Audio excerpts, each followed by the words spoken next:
बिस्मिल्लाहिर्रहमानिर्रहीम। अस्सलाम वालेकुम। आपका दोस्त सलमान हैदर। दुआ है परवरदिगार से कि उसने आपको और आपके अहले खाना को अपनी हिफ्ज़ व अमान में रखा हुआ। काफ़ी हसास नौयत का वीलॉग है, तो इसलिए रिक्वेस्ट है इसको बड़ा गौर से सुनिएगा। मैं भी बड़ी जिम्मेदारी से वीलॉग आपके सामने पेश कर रहा हूँ। स्टोरी है लतीफ़ खोसा के घर में जो फायरिंग हुई है जून के महीने में जी, उसका जो मरकज़ी मुलजिम है जिसने फायरिंग की है उसकी कन्फेशन स्टेटमेंट आ गई है। DIG साहब की मौजूदगी में वो कन्फेशन स्टेटमेंट आई है, जिसपे वो कह रहे हैं कि इमरान खान साहब के भांजे साहब हैं जिन्होंने फायरिंग के लिए मुझे हुक्म दिया था, उसकी तफसील क्या है, असल हक़ाइक़ क्या है, वो कुछ आपको बताना है। और 10 साल हुकूमत का जो प्लान है, दुबई प्लान, उसकी कुछ नए फॉलोअप मेरे सामने आए हैं, वो बताना है। अलीम खान, जी हाँ, उन्होंने पूरे PDM का ही धड़न तख्ता कर दिया और आपके सोच से ज़्यादा, जी हाँ, यानी हम हैरान कर दिया बिल्कुल उन्होंने, जिस कॉन्फिडेंस का, जिसे मैं कह दूँ कि फटे उखेड़ दिए। वो भी बड़ी ज़बरदस्त खबर है। इसराइल को तस्लीम करने के हवाले से टाइमिंग देखें जी, आवाज़ें आना शुरू हो गई दोबारा, और ये दफ्तर खारजा के ज़राए को कोट करते हुए लोग कह रहे हैं। जी हाँ, मैं बहुत बड़ी खबर ही आपके सामने भी ब्रेक करूँगा, तो एक के बाद एक चीज़ें आपके सामने रखता हूँ। रिक्वेस्ट वीडियो मुकम्मल देखिए, बहुत इन्फॉर्मेटिव वीडियो होने वाली है, तो इसलिए इसको मुकम्मल ज़रूर देखिए। अगर अच्छी लगे, अथेंटिक लगे, तो चैनल सब्सक्राइब कर दें ताकि आने वाले वक्त में मेरा और आपका ये राब्ता बहाल रहे। आज का जी अखबार है जंग अखबार। सालेह ज़फ़र नाम तो आपने सुना होगा जी, ज़बरदस्त किस्म के जर्नलिस्ट हैं। मुस्लिम लीग नून का के साथ सोना, उठना, रोना, धोना, सालेह ज़फ़र साहब ज़मीन और आसमान के कलाबे भी मिलाते हैं। इतना तो सालेह ज़फ़र आपको याद हो गया जी, ठीक है जी। उन्होंने एक स्टोरी लिखी है, स्टोरी की टाइमिंग बड़ी अहम है जी, और उस स्टोरी को वो दफ्तर खारजा के ज़राए से कंफर्म करके कह रहे हैं कि दफ्तर खारजा के ज़राए के मुताबिक। अब ज़रा सुन लें क्या जी, उसकी टाइमिंग ज़रा लिंक करेंगे दुबई प्लान के साथ, और तो आपको बहुत सी चीज़ें समझ में आ जाएंगी, बहुत सी चीज़ें, मुझे ऐसा लग रहा है। तो सालेह ज़फ़र साहब कह रहे हैं कि सऊदी अरब और इसराइल आइंदा मार्च तक, सऊदी अरब और इसराइल आइंदा मार्च तक एक दूसरे को तस्लीम कर लेंगे, ठीक है जी। और UAE तो सारी बात है, पहले भी कर चुका है। ये बता रहे हैं कि दोनों ममालिक में हालात बहुत बेहतर हो चुके हैं और इस सिलसिले में अमरीकी सफारतकारी सारा काम कर रही है। सऊदी अरब ने डिमांड रखी है इसराइल को तस्लीम करने के हवाले से, सालेह ज़फ़र के बकौल, कि सऊदी अरब को नेटो ममालिक में शमूलियत इख्तियार कराई जाए, यानी सऊदी अरब को नेटो ममालिक का मेंबर कंसीडर किया जाए। यानी सऊदी अरब अपनी सिक्योरिटी को मलूज़ खातिर रखना चाहता है कि दुनिया में उसको किसी से भी थ्रेट ना हो, यानी एक नेटो मुल्क के ऊपर हमला, पूरे नेटो ममालिक के ऊपर हमला तस्वुर किया जाएगा। तो जनाब अमरीकी सफारतकारी काम कर रही है सालेह ज़फ़र के मुताबिक, और सऊदी अरब ने इस सिलसिले में डिमांड की और उसको बहुत अच्छे से कंसीडर किया है। अमरीकी सफारतकारी काम आ रही है क्योंकि इसी के साथ नत्थी है ना सऊदी अरब को इसराइल के ताल्लुकात, और इसराइली वज़ीर ख़ारजा एकी कोहन ने दोनों ममालिक के दरमियान राब्तों की तस्दीक भी कर दी है।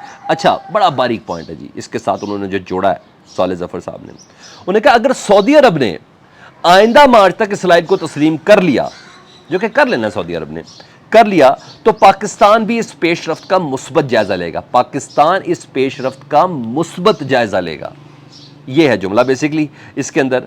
यानी पाकिस्तान और इसराइल के ताल्लुकात भी और तस्लीम कबूल के हवाले से भी कोई पेशरफ्त हो सकती है। सारी बात है, पाकिस्तान के पास हिचकिचाहट नहीं रहेगी ना, मुसलमानों को, स्पेशली पाकिस्तान को तो किबला ही सऊदी अरब है, और जब आपकी हर चीज़ प्लान बी सारी नथी सऊदी अरब से है, सारी नथी आपकी चीन से है, सारी नथी UAE से प्लान बी जो है, तो आपको भी जारी बात है जब हमारा किबला ही सऊदी अरब है तो फिर वो तस्लीम कर लेगा तो हम पीछे क्यों रहेंगे जी, तो पीछे कैसे रहा जा सकता है। तो बहुत हद तक पाकिस्तान के अंदर वो जो अखलाकी जो दबाव है ना वो ख़त्म हो चुका होगा कि सऊदी अरब के बाद। अच्छा, इस हवाले से अब ज़रा दुबई की मुलाकातों को ज़रा आप लिंक कर लें।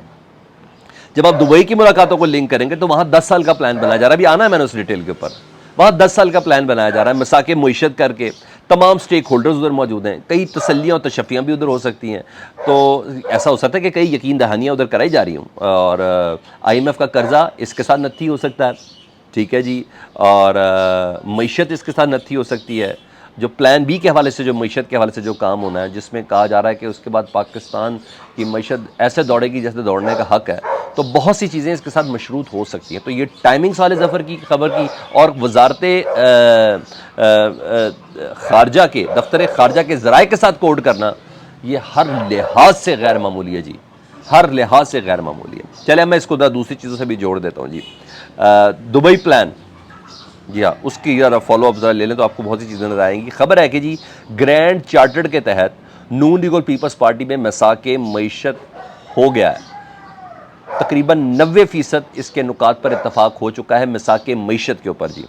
ग्रैंड चार्टर के तहत इंतखाबात के बाद भी ये इत्तेहादी हुकूमत कायम रहेगी, यानी जो इत्तेहाद, जो हुकूमत का जो इत्तेहाद है ना, ये कायम रहेगा, यानी नून लीग और पीपल्स पार्टी कायम ही रहेंगे, आपस में इकट्ठे रहेंगे ग्रैंड चार्टर के तहत, और 90% इस पर काम हो चुका है। इंतखाब के इनेकाद को इलेक्शन कमीशन और निगरान हुकूमत पर छोड़ दिया जाएगा, वो जाने, उनका काम जाने जी। इंतखाबी इत्तेहाद पर अभी इत्तफाक नहीं हुआ कि सीट एडजस्टमेंट होनी है कि नहीं होनी है, इस पर अभी ज़रा ज़बरदस्त किस्म का स्टांस है जी, वो उस पर अभी तक इत्तफाक नहीं हुआ। 10 साल के लिए मिसाक मईशत होगी, पहले मिसाक जमहूरियत होती थी, लेकिन अब मिसाक मईशत होगी 10 साल के लिए, यानी मुल्क की इकॉनमी को बेहतर करना है, और ये 10 साल का प्लान है। मतलब ये 10 साल का प्लान बनाए अपनी हुकूमत को मजबूत करने के लिए, तो वो बेहतर है। अगर इमरान खान साहब बनाएं तो वो इनको बड़ी तकलीफ है, और वो एक इमरान खान साहब की बड़ी बड़ी साजिश है अगले 10 साल के लिए। खैर है, इमरान खान बनाता तो गलत है, ये बनाते तो सही है। बहरहाल, वैसे भी एक बात बताऊं, नून लीग और पीपल्स पार्टी के पास इसके अलावा ऑप्शन ही कोई नहीं है। और मजीद एक जुमला बता दूं, इनको कोई ऑप्शन दी भी नहीं गई, ये सबसे बेहतर जुमला है कि भाई 10 साल इकट्ठे रहना आप लोगों ने, ये इन चीज़ों पे काम करना है। इनको ऑप्शन कोई दी भी नहीं गई।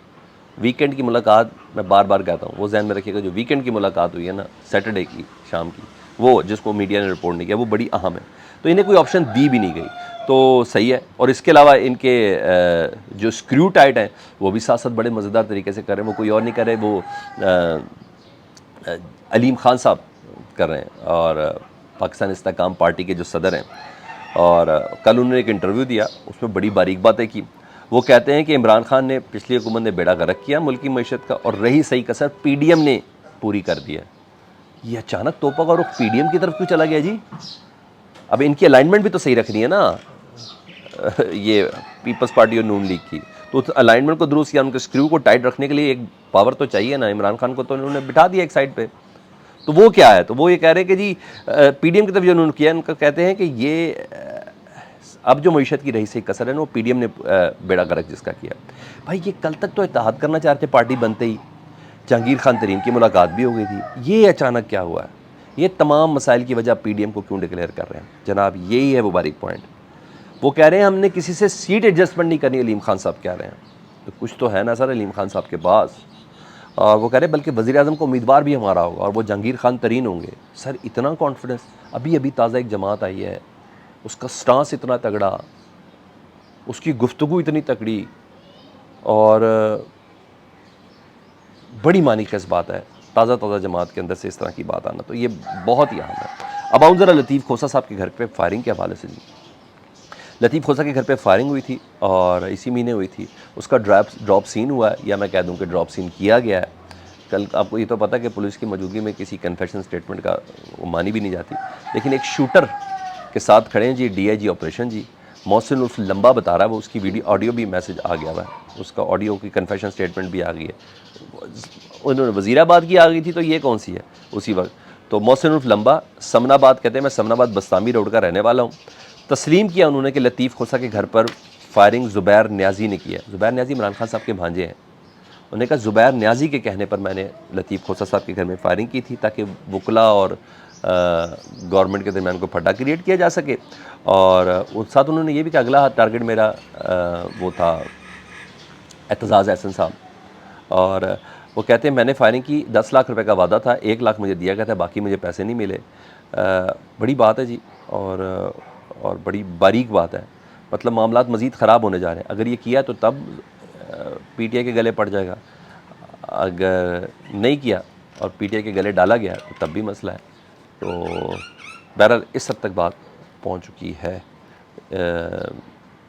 ख़तरनाक सूरत हाल है ये। डीआईजी साहब खुद कन्फेशन करवा रहे हैं अपने सामने, और एक शूटर के हवाले से। लेट्स सी, देखें इसका एतजाज़ एहसन साहब क्या रिस्पांस देते हैं, लतीफ़ खोसा साहब इसका क्या रिस्पांस देते हैं। It means a lot. आपको क्या लगता है? फीडबैक मुझे ज़रूर आगे कीजिएगा। अपना बहुत ज़्यादा ख्याल रखिए। अल्लाहुम्मा सल्ली अला मुहम्मदिन व आले मुहम्मद।